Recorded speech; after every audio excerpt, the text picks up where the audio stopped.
اعوذ باللہ من الشیطان الرجیم بسم اللہ الرحمن الرحیم ربنا وبعث فیہم رسولا منہم، اور اے ہمارے پروردگار ہماری اس نسل میں، اب چونکہ ہماری نسل مراد ہے بنی اسماعیل، بنی اسرائیل اسماعیل کی نسل میں سے تو نہیں ہے نا، یہاں دونوں کی نسل سے مراد ہے تو وہ بنی اسماعیل، ہماری اس نسل میں اٹھائی ہو ایک رسول انہی میں سے، باہر کا نہ ہو، کوئی مغایرت کا اجنبیت کا پردہ حائل نہ ہو، وہ کیا کرے؟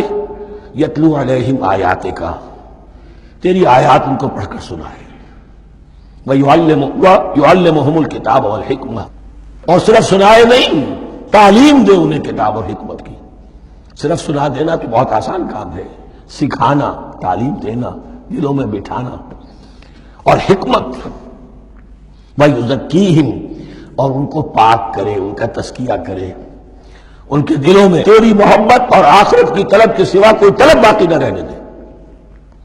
انک انت العزیز الحکیم، یقیناً پروردگار تو ہی ہے زبردست اور کمال حکمت والا۔ ومن یرغب عن ملت ابراہیم الا من صفح نفسہ، اور ایسا شخص کون سا ہوگا جو ابراہیم کے طریقے سے منہ موڑے؟ یہ رغبت کا لفظ عربی زبان میں دونوں طرف جاتا ہے، رغبہ الی، کسی شے کی طرف رغبت ہونا، محبت ہونا، میلان ہونا، اور رغبہ عن، کسی شے سے متنفر ہونا، کسی شے سے ابا کرنا، اس کو چھوڑ دینا۔ وَمَن يَرْغَبْ عَن مِلَّةِ إِبْرَاهِيمَ إِلَّا مَن صَفِحَ نَفْسَهُ، سوائے اس کے جس نے اپنے آپ کو حماقت ہی میں مبتلا کرنے کا فیصلہ کر لیا ہو، اور کون ہوگا جو ابراہیم کے طریقے سے منہ موڑے؟ وَلَقَدِ اصْطَفَيْنَاهُ فِي الدُّنْيَا، اور ہم نے تو اسے دنیا میں بھی پسند کر لیا تھا، چن لیا تھا، وَإِنَّهُ فِي الْآخِرَةِ لَمِنَ الصَّالِحِينَ، اور یقیناً آخرت میں بھی وہ ہمارے صالح بندوں میں سے ہوں گے۔ اِذْ قَالَ لَهُ رَبُّهُ أَسْلِمْ قَالَ أَسْلَمْتُ لِرَبِّ الْعَالَمِينَ، جب کہا اس سے اس کے پروردگار نے کہ مانو میرا حکم، اس نے کہا پروردگار قبول ہے تیرا حکم، یہاں تک کہ ذبح کرو بیٹے کو، حاضر۔ یہ آخری امتحان تھا، آخری 100 برس کی عمر میں، 87 برس کی عمر میں دعائیں مانگ مانگ کر بیٹا لیا تھا اسماعیل۔ حضرت سارہ کے ہاں کوئی اولاد نہیں ہوئی تھی، اب وہ 13 برس کا تھا، بازو بن گیا تھا، اور اس وقت ذبح کرنے کا حکم آیا۔ جب بھی کہا ہم نے مانو ہمارا حکم، قال اسلمت لرب العالمین، اللہ تعالی ہمیں بھی توفیق دے کہ اس کی پیروی کرے۔ وَوَصَّىٰ بِهَا إِبْرَاهِيمُ وَبَنِيهِ وَيَعْقُوبُ، اور اسی کی وصیت کی تھی ابراہیم نے بھی اپنے بیٹوں کو اور یعقوب نے بھی۔ یا بنی، وہ کیا تھی نصیحت؟ ہے میرے بیٹو، ان اللہ اصطفیٰ لکم الدین، دیکھو اللہ نے تمہارے لیے دین کو پسند فرما لیا ہے۔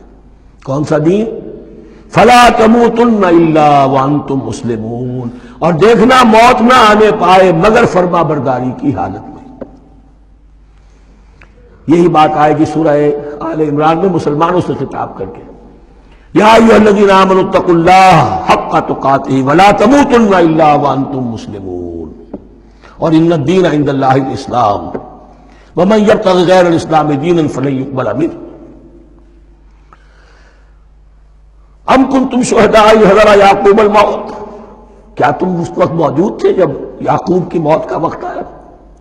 جب آدم کی یعقوب پر موت، یہ لفظی ترجمہ ہوگا، اذ حضر یعقوب الموت اذ قال لبنیہ ما تعبدون من بعدی، حضرت یعقوب نے اپنے سارے بیٹوں کو جمع کیا، 12 کے 12، اور مصر میں پہنچ چکے تھے یہ حضرت یوسف علیہ السلام کے ذریعے سے، جو سورہ یوسف میں ساری کہانی آئے گی، وہاں انتقال ہوا۔